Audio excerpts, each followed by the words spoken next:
Hi, my name is Robert. Please read the comments in the About section of this video. It has valuable information and updates. My YouTube channel has a disclaimer video that I encourage you to watch. And please like, share, and subscribe. I hope you found what you're looking for. Thank you very much for watching. Today I'm doing the timing belt, water pump, and all that jazz on my vehicle. I did that stuff at 205, and right now I'm just about 292. 3 years later. I think it's been 3 years.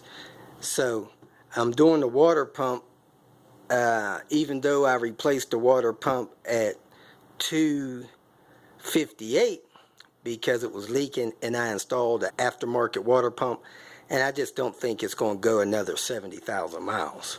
So I'm going to replace it and probably pitch the one that I bought from AutoZone in the trash. About halfway through the maintenance I'm doing on my car, I have the spark plugs pulled because the spark plugs have about 50,000 miles on them, and I'm replacing them.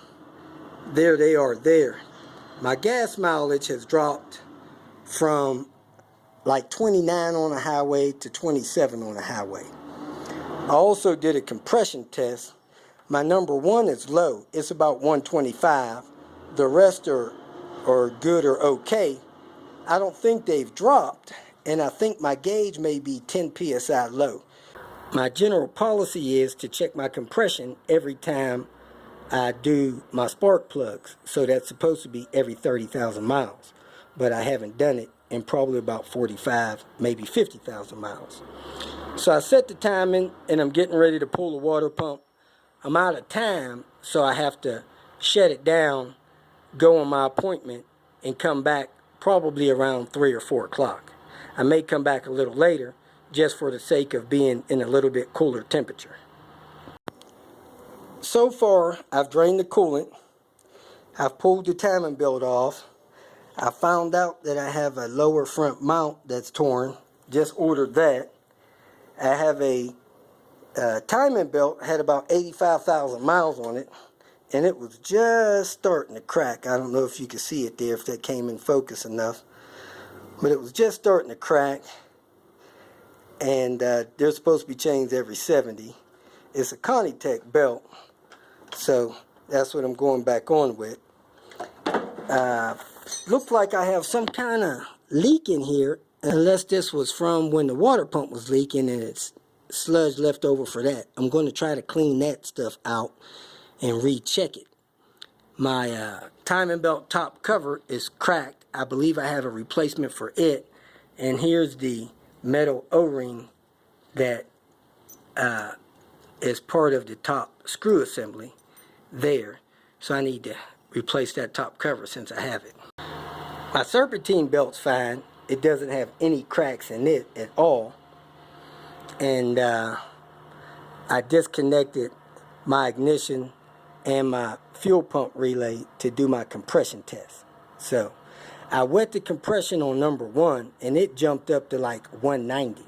So I think there is something wrong with cylinder wear in that engine. Probably the rings are a little worn, but like I said, that's possibly happened before my last compression test.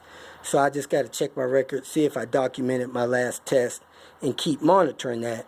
I change the oil every 8 to 10,000 miles based on my oil analysis test. So I'll see if I could get my maintenance records and check those numbers. And I'm sending off another oil analysis within the next day or two. Well, just bought another car. Title's kind of messed up, but I don't think it'll be a real big deal unless somebody wants to buy this car. I bought the car for a specific purpose. Plan to have it 2 or 3 days, then I'm gonna get rid of it unless somebody stops me. So let me go get this vehicle, walk in about maybe a half mile to go pick it up, and I'll post some pictures of it soon. I'm back, and it's a little late, but I need to get this tensioner off of there. After I get the tensioner off of there, I need to get the water pump off of there. So I need to get a move on it. So let me work on the tensioner first. Alright, I have the water pump out. I got some gasket material there at that location and a little piece at the corner. Most of the gasket came out with the pump, so I shouldn't have too much to clean up down here. Let's take a look down here. We got gasket to clean up there, and most of the rest of it is relatively clean. I'll just touch it up a little bit, scrape it off a little bit with the razor blade, and I should be ready to put the new pump on, hopefully within 10 minutes of cleanup there. Alright, I got that last chunk there. Now I need to just clean up the surface, which feels a little gritty, and put the new one on. So I'm going to look for a metal wire brush. Looking at this water pump, it looks like I might have put a little gasket sealer material just to hold that seal to the block when I installed it. So I may have been having issues with that. So I got to clean that stuff off of this block, which I almost never do, but being on the road I might have been nervous. And maybe that's what contributed to some of this dirt buildup down there. It may have been leaking a little bit. Took me a little longer to clean this pump area up than I expected. Apparently, when I changed this water pump on the side of the road, I was not that concerned about cleaning all of the gasket off of the block, so I got most of it off, left a thin film on. Then I might have used a little bit of gasket, water pump gasket material to hold the new gasket in place. So I had to get all that crap off, or at least most of it. So I'm ready to put the new gasket and water pump on. I'm going to touch that spot up right there up high in the corner and make sure that's clean, and then I'm going to go on with the new equipment. I have the gasket set in place. Here's the pump. It's got the year and the month stamped on it. 14th year, 11th month. It's got Volvo grinded off of it. It's Asian, and I'm going to go ahead and set it in place and start bolting it on. Okay, I had to clean a little bit of junk from down there, but it appears that my crank mark is on. I got my water pump bolts torqued down, so I'm going to put my tensioner in, my idler in, put my hydraulic tensioner in, and then install my belt. The tensioner I took off of my black car was going bad. As you can see, a lot of hydraulic fluid there and hydraulic fluid in there when I compressed it. So I'm going to go ahead and throw this one in the trash and throw another one on. So this one lasted 20 years and almost 300,000 miles. I'm compressing another tensioner that I got from the salvage yard, and I have my timing belt on standby. I want to set the tensioner in place first. I have the hydraulic tensioner in a 6-inch C-clamp. Once I get it started, I turn it a half a turn every maybe minute or two. So I just really take my time, compress that thing real slow, and I keep the pins from when I get new ones or when I see them somewhere else. I think I only have one left, but anyway, I turn it one half turn every minute or two at the fastest. I have my filler gauge out. I'm going to double check the gap in my new plugs. I'm going to check the gap in my old plugs. I'm going to clean off the top of my engine where the oil's seeping past my oil cap, and I'm going to go ahead and drop those in. I'm not going to clean this up right now in my sister-in-law's garage. I'll take it out on the street somewhere and clean that up real good. But I do have my new tensioner in place. It's an INA, and the new idler in place is also an INA. All of the gaps on my old plugs were about 34, and my new ones are gapped to 28. That may have been why I was losing my fuel economy. So I got 0.028 on my new gap. My old tensioner is finally shot.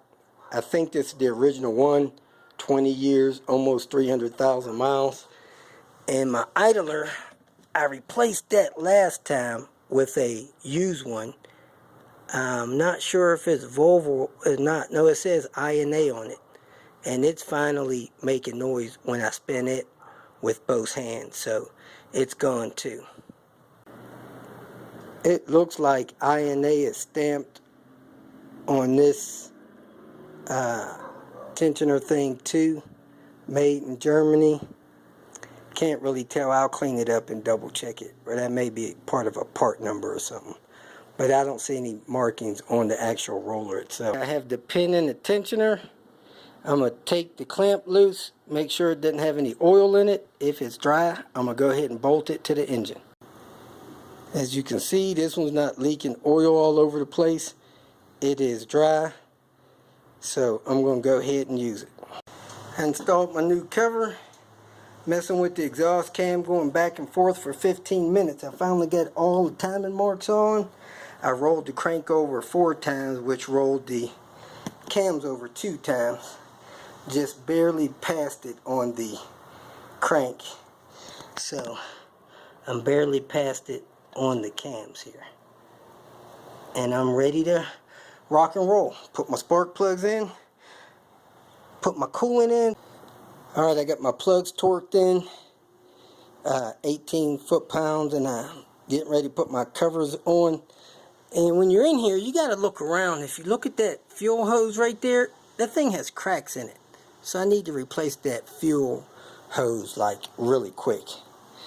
I might get one from Volvo because that one's only a couple years old and it's already got cracks in it. At any rate, let me drop these screws in these covers, put the lower timing belt guard on, start putting my tensioner on, then put some coolant in the system. Alright, I got all the coolant back in there that I could. I bought myself a little $2 strainer from Walmart, just in case something got into the coolant container. I can strain it out, leaves, anything like that. So, only coolant I'm really missing is what leaked out of the water pump when I took it off, maybe 8 ounces or so. So, once this car starts running and burps, I'll be probably about 8 ounces low. I may get a low coolant light. If I do, I'm going to stop as soon as I can and top it off as soon as it cools off. Okay, my fuel economy has been 21.2 around town. So I'm going to reset that and see what it is in the next 400 or 500 miles. So let's reset my trip computer too. I don't normally reset my odometer and my cluster because it's kind of a mess. It contributes to broken gears, I hear. Alright, she fired up. Ready to roll. Has a service light I need to reset. If you feel that this information was useful, please like it and share it with your social media friends. You can subscribe to my channel so that you will get notifications of future videos that I post.